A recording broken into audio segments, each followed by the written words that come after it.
दोस्तों, आप सभी का फिर से आपके अपने YouTube चैनल स्टेप फॉरवर्ड में स्वागत है। तो चलिए आज के टॉपिक पर जरा ओवरव्यू करते हैं। आज का जो टॉपिक है वो हमारा एप्लीकेशन ऑफ डायमेंशन के ऊपर होगा। उसके बाद physical quantities on the basis of dimension के, and next limitation of dimension, dimension के क्या क्या खामियां। उसके बाद हम लोग शॉर्ट आंसर टाइप क्वेश्चन के एनालिसिस को देखेंगे। Uses of dimension or application of dimension to check up the correction of any physical equation or formula। मतलब कोई भी फिजिकल इक्वेशन और फार्मूला के करेक्टनेस को जांच के लिए। If the physical formula equation is dimensionally balance then it would be correct, otherwise it will be wrong. मतलब कोई भी फिजिकल इक्वेशन और फार्मूला डायमेंशनली बैलेंस, इसका मतलब है कि वो सही है, अन्यथा वो गलत है। इसे एग्जांपल के तौर पे s बराबर ut plus half at square, जहाँ s हमारा डिस्प्लेसमेंट है, इसको ब्रैकेट इनक्लोज्ड विथ l से रिप्रेजेंट करेंगे। u initial velocity bracket enclosed with lt minus 1 से रिप्रेजेंट करेंगे। t हमारा टाइम है, उसको ब्रैकेट इनक्लोज्ड विथ t से रिप्रेजेंट करेंगे। a हमारा एक्सेलरेशन है, इसको हम लोग lt to the power minus 2 से रिप्रेजेंट करेंगे। LHS से हमें मिलता है डिस्प्लेसमेंट s को हम लोग डिस्प्लेसमेंट को हम लोग ब्रैकेट इनक्लोज्ड विथ l से रिप्रेजेंट करेंगे। अब RHS की तरफ आते हैं। ut plus half at square, u हमारा इनिशियल वेलोसिटी, इसीलिए इसको lt to the power minus 1 से रिप्रेजेंट करेंगे। t टाइम, इसीलिए bracket enclosed with t plus half, half क्या है नंबर वैल्यू, इसलिए उसका डायमेंशन में कोई रोल नहीं है। उसके बाद एक्सेलरेशन, एक्सेलरेशन का dimensional formula lt to the power minus 2 और t के लिए t का स्क्वायर। इसको जैसे ही सॉल्व करेंगे तो l प्लस एल आएगा, यानी 2l, और 2 को हम लोग बाहर कर देंगे क्योंकि नंबर है, डायमेंशन में कोई रोल नहीं है इसका। तो हमारे पास आ गया l, मतलब LHS में भी l, RHS में भी l, मतलब कि LHS बराबर RHS, hence it is dimensionally balanced, hence the relation is correct. और के करेक्टनेस को एक बार फिर से समझते हैं एक एग्जांपल लेके। f बराबर जी m1 m2 upon R square है, तो LHS में हमारा f है, f यानी फोर्स, फोर्स का dimensional formula mlt to the power minus 2 होता है। अब RHS के तरफ गौर फरमाइए, हमारा है G m1 m2 upon R square. G जो है ग्रेविटेशनल कांस्टेंट है, m1 और m2 मास है, r जो है दूरी है, इसका डायमेंशनल फार्मूला लिखेंगे। तो g मतलब ग्रेविटेशनल कांस्टेंट का dimensional formula m raise to the power minus 1, l raise to the power 3, t raise to the power minus 2 होता है। और m1 m2 के लिए dimension bracket enclosed with m, bracket enclosed with m upon r के लिए l, यहाँ पे r का स्क्वायर, इसीलिए l का स्क्वायर दिए। इसको जैसे ही सॉल्व करेंगे तो हम आ जाएंगे mlt to the power minus 2। तो LHS और RHS जो है हमारा सेम है, मतलब ये जो फिजिकल इक्वेशन है वो डायमेंशनली बैलेंस है, क्योंकि इसका जो LHS में जो डायमेंशन आया और जो RHS में जो डायमेंशनल आया वो बराबर है, hence verified. To check the dimensional correctness of a given physical relation, it is based on the principle of homogeneity। मतलब ये principle of homogeneity पर आधारित है। इसके अनुसार जो each टर्म आएगा सॉल्व करने पर इक्वेशन के, तो उसका जो डायमेंशन आएगा LHS में और जो RHS में जो डायमेंशन आएगा वो दोनों तरफ सेम होना चाहिए, ठीक है। Next application of dimension, to convert unit from one system to another system. मतलब यूनिट का कन्वर्जन होगा एक सिस्टम से दूसरे सिस्टम में। तो सिस्टम 1 में हमारा है n1 m1 raise to the power a, l1 raise to the power b, t1 raise to the power c। और अलग सिस्टम है हमारा system 2 n2 m2 raise to the power a, l2 raise to the power b, t2 raise to the power c। तो n2 यानी n1 m1 raise to the power a, l1 raise to the power b, t1 raise to the power c upon m2 raise to the power a, l2 raise to the power b, t2 raise to the power c। n2 अगर निकालें, इसका मतलब n1 into m1 upon m2 raise to the power a into l1 upon l2 raise to the power b into t1 upon t2 raise to the power c। जहाँ n1 क्या है हमारा numerical value in the given system, n2 बराबर numerical value in the desired system. देखिए important facts को देख लेते हैं थोड़ा। Types of system of unit. FPS प्रणाली में लेंथ को फुट में, मास को पाउंड में, टाइम को सेकेंड में मापा जाता है। सीजीएस प्रणाली में लेंथ को सेंटीमीटर में, मास को ग्राम में, टाइम को सेकेंड में मापा जाता है। एमकेएस प्रणाली में लेंथ को मीटर में, मास को केजी में, टाइम को सेकेंड में। एसआई सिस्टम में लेंथ को मीटर में, मास को केजी में, टाइम को सेकेंड में।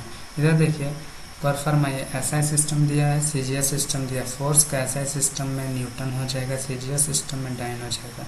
वर्क का एसआई सिस्टम में जूल हो जाएगा, सीजीएस सिस्टम में अर्ग हो जाएगा। कन्वर्ट 1 जूल इंटू अर्ग by using dimension method.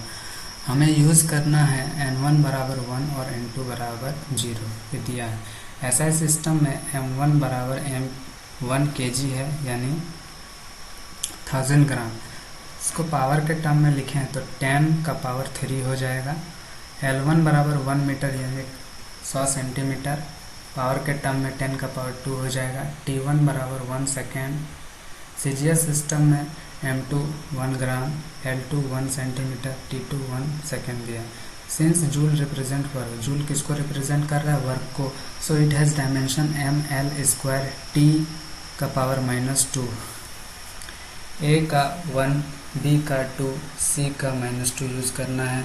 N2 निकालने का formula N1 into M1 upon M2 का power A into L1 upon L2 का power B into T1 upon T2 का पावर C। N1 के जगह में N1 का वैल्यू क्या है? 1 पुट करना है, as you can see here, into M1 upon M2। M1 का वैल्यू है 10 का पावर 3 अपॉन M2 का वैल्यू है 1 पुट कर दिए, उसका पावर है A, यानी A का वैल्यू 1 है, उसको लिखे ना लिखे बराबर है, into L1 upon L2। L1 का वैल्यू 10 का पावर 2 है, L2 का वैल्यू 1 है, का होल पावर B यानी का power 2 into T1 upon T2। T1 का वैल्यू 1, T2 का वैल्यू भी 1, का होल पावर C यानी C का वैल्यू -2 यूज करना है। इसको सॉल्व करेंगे तो 10 का पावर 3 इंटू 10 का पावर 4 आ जाएगा। बेस से में तो पावर जुड़ता है तो 3 + 4 क्या हो जाएगा? 7, तो 10 का पावर 7 अर्ग हमारा आंसर। हमारा convert 1 newton into dyne by using dimensional method दिया है हमारे पास। N1 बराबर 1, N2 बराबर वाट, यानी इसको फाइंड करना है। एसआई सिस्टम में M1 1 kg दिया है, 1000 ग्राम यानी 10 का पावर 3 ग्राम। L1 बराबर 1 मीटर यानी 100 सेंटीमीटर यानी 10 का पावर 2 सेंटीमीटर। T1 बराबर 1 सेकेंड, और इधर सीजीएस सिस्टम में M2 बराबर 1 ग्राम, L2 बराबर 1 सेंटीमीटर, T2 बराबर 1 second. Since Newton represent force so it has dimension ml, T का पावर -2। A का वैल्यू 1, B का वैल्यू 1, C का वैल्यू -2। हम लोग जानते हैं N2 बराबर फॉर्मूला आता है N1 into M1 upon M2 का power A into L1 upon L2 का power B into T1 upon T2 का पावर C।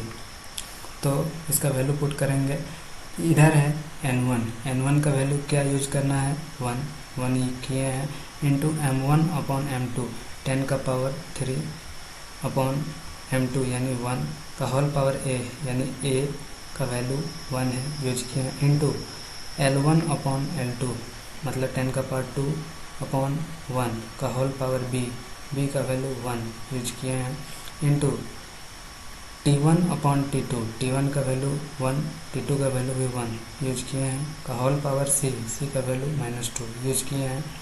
उसके बाद इसको जैसे सॉल्व करेंगे तो 10 का पावर 3 इंटू 10 का पावर 2 यानी बेस से होने से पावर जुड़ता है तो 10 का पावर 5 डाइन, ये हमारा आंसर हो जाएगा। अगला जो एप्लीकेशन है वह है वी में directly get the unit of a physical quantity from its dimensional formula. मतलब किसी भी फिजिकल क्वांटिटी के डायमेंशनल फार्मूला से हम लोग उसका यूनिट को प्राप्त कर सकते हैं। जैसे फोर्स बराबर डायमेंशनल फार्मूला उसका होता है ml/t का पावर -2, तो यूनिट ऑफ फोर्स क्या हो जाएगा? किलोग्राम मीटर पर सेकेंड स्क्वायर।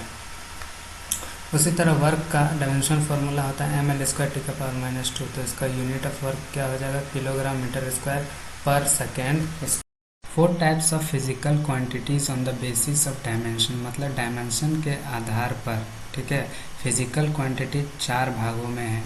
पहला टाइप है हमारा डायमेंशनल कांस्टेंट। इसमें डायमेंशन होगा और उसका फिक्स वैल्यू होगा। जैसे ग्रेविटेशनल कांस्टेंट का इसका डायमेंशनल फार्मूला m का पावर -1 L क्यूब T का पावर -2 होता है। इसका वैल्यू 6.67 इंटू 10 का पावर -11 न्यूटन मीटर स्क्वायर पर kg स्क्वायर होता है। अगला एग्जांपल प्लैंक्स कांस्टेंट। इसका dimensional formula ml square T का पावर -1 होता है। इसका वैल्यू 6.62 इंटू 10 का पावर -34 जूल सेकेंड के बराबर होगा। अगला टाइप है हमारा डायमेंशनल कांस्टेंट। इसमें नॉट पॉजेज डायमेंशन, मतलब डायमेंशन नहीं होगा लेकिन फिक्स वैल्यू होगा, जैसे 1 2 3 एग्जाम्पल में। ठीक है। अगला टाइप है हमारा dimensional variables. Possess dimension but not fix value, मतलब इसमें डायमेंशन होगा लेकिन फिक्स वैल्यू नहीं होगा। जैसे वेलोसिटी, इसका डायमेंशनल फॉर्मूला LT का पावर -1, तो वेलोसिटी हमारा 1 मीटर पर सेकंड भी हो सकता है, 50 मीटर पर सेकंड भी हो सकता है। अगला एग्जांपल फोर्स, तो इसका डायमेंशनल फॉर्मूला MLT का पावर -2 होता है, तो फोर्स हमारा 50 न्यूटन भी हो सकता है, 80 न्यूटन भी हो सकता है। अगला टाइप है डायमेंशनलेस वेरिएबल, मतलब इसमें क्या होगा, neither dimension not fix value, मतलब इसका ना तो डायमेंशन होगा नहीं फिक्स वैल्यू होगा। जैसे रिफ्रैक्टिव इंडेक्स, तो ये इसका वैल्यू 1 भी हो सकता है, 1.43 भी हो सकता है। अगला एग्जांपल है स्ट्रेन, तो ये 1 भी हो सकता है, 2 भी हो सकता है। आगे है लिमिटेशन ऑफ डायमेंशन। डायमेंशन की खामियाँ, it can not predict whether it is a vector और स्केलर, मतलब ये नहीं बतलाता है कि कोई भी क्वांटिटी स्केलर है कि वेक्टर है। ट्रिगोनोमेट्रिक रेशियो, लॉगरिथम और एक्सपोनेंशियल डायमेंशनलेस है। ठीक है। If a physical quantity depends upon more than 3 non physical quantity then unknown relation can not be obtain, मतलब कोई भी फिजिकल क्वांटिटी अगर 3 से ज़्यादा फिजिकल क्वांटिटी पर डिपेंड कर रहा है तो जो अननोन रिलेशन है उसको हम लोग प्राप्त नहीं कर सकते हैं। अगला है it does not give any information about the type और origin of a physical quantity. जैसे एग्जांपल MLT-2 रिप्रेजेंट कर रहा है फोर्स को, लेकिन ये हमें ये नहीं बतलाता है कि ये इलेक्ट्रिक है, मैग्नेटिक है कि ग्रेविटेशनल फोर्स। ठीक है। Answer type question, name for physical quantity which have same dimension, मतलब 4 ऐसे फिजिकल क्वांटिटी का नाम बताया जिसका डायमेंशन सेम होगा, तो वर्क, एनर्जी, हीट और टॉर्क होगा। Name for physical quantity which are dimensionless, 4 ऐसे फिजिकल क्वांटिटी बताएं जो कि डायमेंशनलेस हो गए, तो specific gravity, strain, Poisson ratio, refractive index और Reynolds number. Name for pairs which have same dimension, तो वर्क और एनर्जी, स्पीड और वेलोसिटी, इम्पल्स और momentum, pressure and stress. Name a vector and scalar quantity which have same dimension, तो speed और velocity हो जाएगा। ठीक है। Okay, I am wrapping this session here. तब तक के लिए देखते रहिए स्टेप फॉरवर्ड।